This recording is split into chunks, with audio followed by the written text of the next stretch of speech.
Hello, and welcome to my channel. My name is Jonathan Cohn, and today I will be discussing my top 3 favorite Middle-earth Tolkien stories.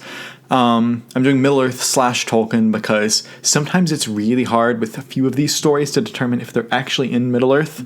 I'm always confused by those, but you'll see what I mean in a second. I have not read extensively a lot of Tolkien, but I've read a few books of his, and I've quite enjoyed almost all of them. And so I'll be talking about which stories and which books and which parts of books I really enjoyed here. And I thought as the new Rings of Power TV show is coming out, I would bring up more Tolkien content, and I hope to read Silmarillion this summer. I have tried it. I've started and stopped it many times, and I just couldn't get through it.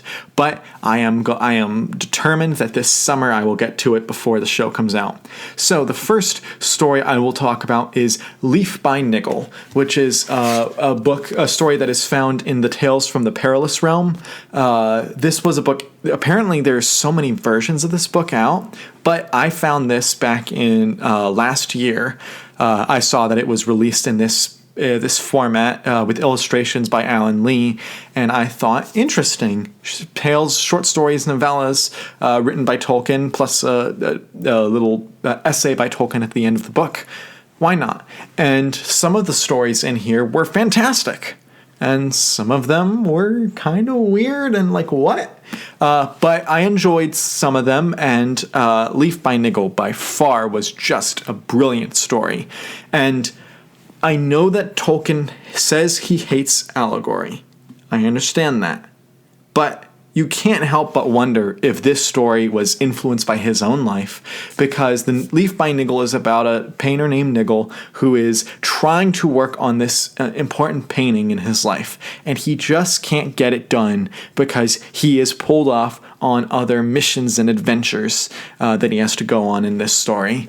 And I can't help but wonder if this is supposed to be something of an analogy to Tolkien's life, in that he has this book series, this universe that he wants to explore and he wants to write. He's an auteur, but at the same time, he gets called away. He fights in World War I and II, and even the prospect of death kinds of is brought up in the book, and I think was weighing on his mind. And so I thought that this was a great exploration of understanding why you need to complete what you start, and trying to get everything done when you don't have much time left. I thought that was a great short story. I don't remember all of the details of what happened in the story, but boy, do I remember the themes, and I thought the themes were really strong. So that's my number 3. My number 2 is going to be the Lord of the Rings as a whole.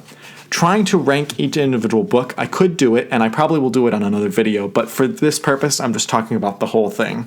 I thought that The Lord of the Rings was an amazingly done trilogy that is kind of hard to read at times, but the way that J.R.R. Tolkien is able to tell this epic grand story and just tell it with such heart and such interesting world building is still, like, this is the gold standard of how to do world building, how to tell your characters and everything. And on my most recent reading of it, I was amazed at how close the Lord of the Rings movies were. You know, they have the new audiobooks done by Andy Serkis, and I just got one of them just to try to see what it was like. And I was listening to these different lines, and I was like, my goodness, this is like directly from the book. You don't get that with a lot of books. With some books, like the first 2 Harry Potter books, there were a lot of similarities in lines of dialogue. But in most books, or to movie adaptations, you don't get that many direct one-to-one quotes and lines that make it in. And this is a perfect example of why the movies worked so well. And the book itself is just, from start to finish, except for Tom Bombadil, which I'm just like, oh, what was the point of him? I don't really care for Tom Bombadil that much, but the book itself was really, really amazing. And I'll get into each individual books within it another time, but that's my number 2. But my number 1 is not The Hobbit. I enjoy The Hobbit, but I don't think it's that great a book. My number 1 is Beren and Luthien. this is one of the best books of fantasy ever written, and I am amazed at how much I was drawn into this book. This is about a female elf and a male human who are basically, they're fallen in love with each other, and they want to be together. Unfortunately, there are certain extenuating circumstances that keep them from being together. And there are times in this book when Beren, he is captured and Luthien goes to save him, and then Luthien's captured and he goes to save her. And it just tells this great epic adventure romance story that I just think is so timely and just works so well. It is a breath of fresh air to have this type of a romance and this type of a love story in Tolkien's writing. And the way that, Tolkien, it's an ambiguous ending because he never finished it. So there's essentially 5 different endings in the book. And it's basically, what if this happened, this happened, this happened. And basically they say, his son edited the book and basically says, you choose which one is the best. And I was blown away by those stories. All of the endings were brilliant, and I know why it was hard to choose one. This book has a lot of epic poetry in it, and it is epic poetry that actually rhymes. So it has a good rhyme scheme, but also it actually tells a story, and you're able to understand what is happening in that story.